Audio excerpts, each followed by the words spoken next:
When we say Nagadosham, we are not talking about something to do with an external snake.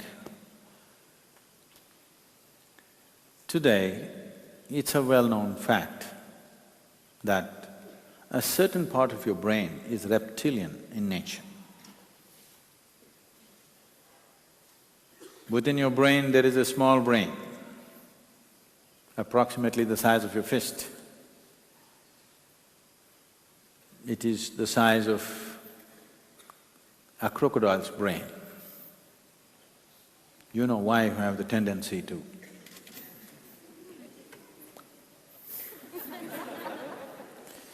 because the core part of your brain is a reptilian brain. It is this part of the brain which is helping you to survive. It is this part of the brain which cautions you where to go, where not to go. It is this part of the brain which is the basis of all fear. It is this part of the brain which wants to fix boundaries. It is this part of the brain which has made you get married. No, because it's a way of fixing your boundaries. Family is a boundary, isn't it? Yes or no? Family is a boundary, a genetic boundary. So it is this part of the brain which is largely functional in most human beings. The other part of the brain, the cerebral cortex, most human beings are still, unfortunately, experiencing it only as a problem. Most human beings are not looking for liberation, they're looking for bonding, isn't it? Yes or no? Are you looking for freedom or bondage? Please look at it carefully. You will see you're looking for some kind of bonding.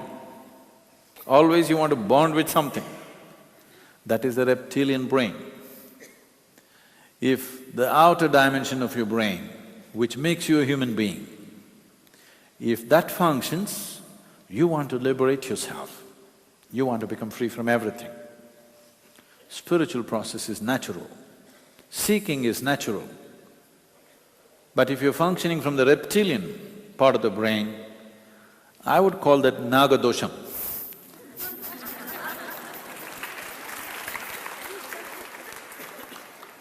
It is the worst kind of Nagadosham. There are various levels, of course. Some people get some skin ailments, that is Nagadosham.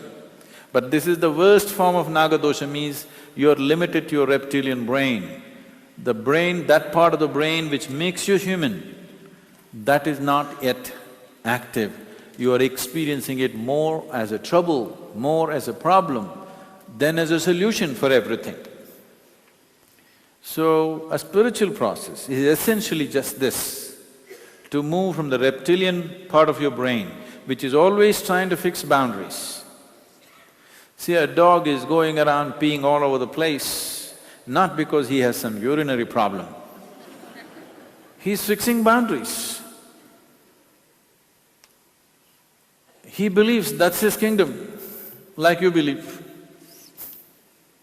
You're constantly fixing boundaries, whether it is with people or things or areas of the planet, you want to fix boundaries. The largest expression of reptilian brain is a nation.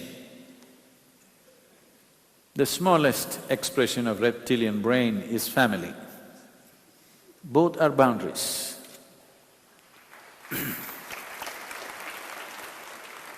So you're definitely suffering from Nagadosham. The curse of the snake. So, to liberate yourself, the whole symbolism in yoga is the snake should rise from its limitations. When the snake rises, it becomes a different dimension of perception, where it breaks all bondages, goes beyond all boundaries. What is considered human, it even crosses that. So, the man who carries snake above his head, in Tamil they translate it as God. Because his perception, his experience, his understanding has crossed all boundaries. So you say he's godlike. So generally what's being referred to as Nagadosham in your rural areas in India is a certain type of ailments which will not respond to any kind of treatment, any kind of medicine. But if you do certain things connected with the snake, they will just vanish. This could be… sometimes it may find expression like, not exactly, but like a urinary tract infection. Its symptoms will be like urinary tract infection. You go to any number of doctors, you take any amount of medicine, it doesn't cure, it doesn't cure, it doesn't cure, for years and years. Have you seen such people, doctors? Are there doctors? You have seen such people? Endlessly urinary tract infection for no reason, it goes on and on and on. Then we see it as Nagadosham. If it doesn't respond to anything, there are certain things one can do with it. The other forms are certain… This is because today everybody has spinal problems, that is because they don't have enough muscle in their body, that's a different thing. Because they're keeping their bodies, preserving it for the grave, they're not using it here.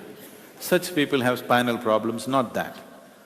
A well-to-do, strong human being, no injuries, nothing, suddenly spine will start bulging in places.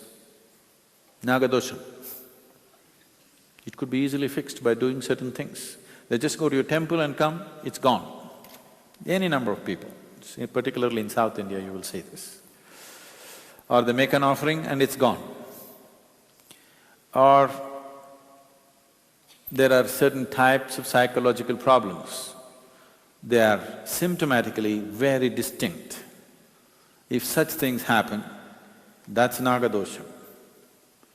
Or certain skin ailments where, you almost start molting, like it starts coming off like layers, that is Nagadosham.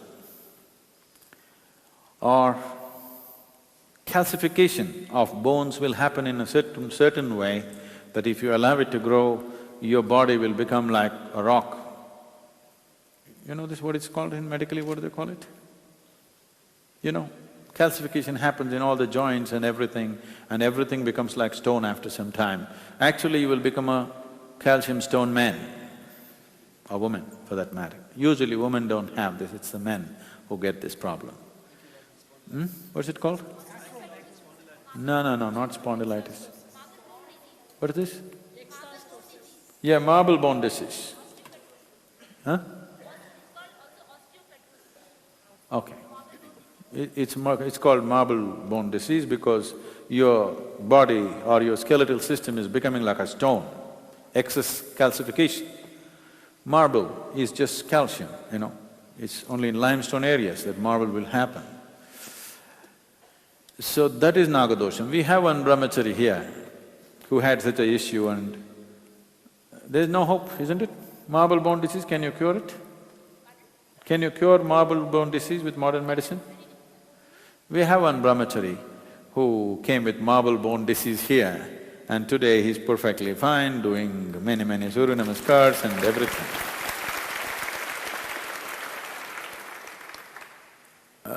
Medically, usually they'll write them off because it's just a question of time. They can slow it down a bit, but calcification will happen, body will become like stone and, very painful way of dying. So these are all some of the expressions. There are a few more, but these are mainly the expressions which are usually recognized as Nagadosham. Essentially, one way of understanding Nagadosham is your vyana or the preservative dimension of your body is not functioning for some reason. It's in a limbo. You can activate it in many ways, either through right kind of practices or with certain type of worship or being in certain spaces which have a certain energy. Like, if you be with him, Nagadosham will go. We have established a smaller scale of same thing supported by Devi in that temple.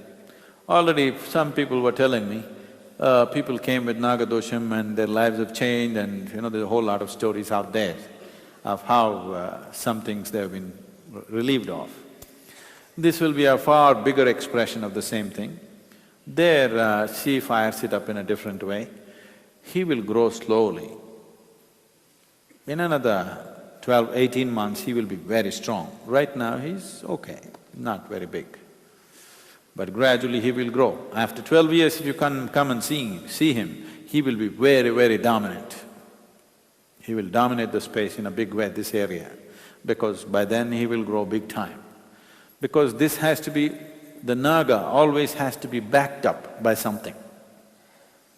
It's not an energy by itself, it's a perception, it is receptive.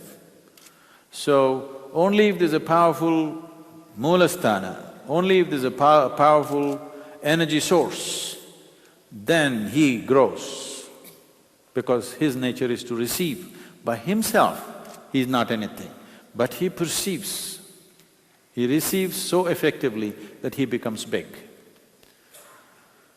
So that is why, though his energies are of a certain kind, we kind of identify a cobra with the moon because he is also a reflection like the moon. But cobra is essentially sun, but we kind of call him moon because he is a reflection. Generally we say he is a reflection of Shiva. That which is not, you cannot perceive. Because he is already perceived, you can perceive through him. So he becomes very important. So, Nagadosham, the most basic Nagadosham I told you, is being identified with your reptilian brain, that's the worst kind. It is not an ailment. Ignorance is not an ailment, but it's the worst thing, The worst kind of evil on the planet is ignorance, but it is not medically certified as an ailment.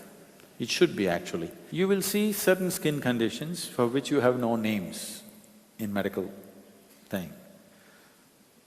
Usually, people will say it could be because of psychological reasons.